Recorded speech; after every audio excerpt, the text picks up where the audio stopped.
सुबह को रोजाना भी गर्मी सुबह को जैसे धूप निकलती है ना उसको 15-20 मिनट धूप रखे और घुमाए, पानी बंद नहीं करे और तितर को घुमाए, इंशाल्लाह बात नहीं खोलेगा, मुँह नहीं खोलेगा।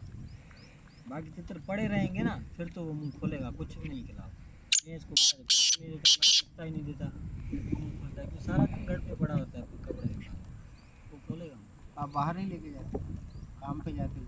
काम पे जाता हूँ सारा दिन घर। ये हम सिर्फ हफ्ता इतवार को टाइम मिलता है, हफ्ता भी कभी कभार, और इतवार हर इतवार को लेके आते जाएंगे। वैसे नहीं, मैं तो साथ ले रहा काम करता हूँ। हाँ कंपनी है तो फिर जाके आपका तो अलग तरीका काम।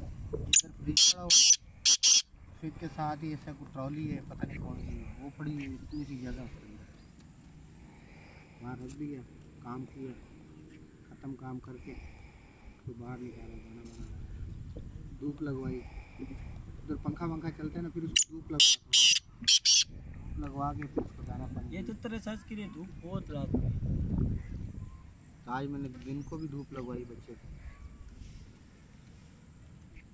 नहीं सारा दिन, इसलिए तो मैं गरीब तितर नहीं रखता। गरीब तितर रखूँगा ना वो गलती करेगा, उसको घूमने की आदत तो होती है ना, वो जब तक खुलेगा नहीं तब तक तो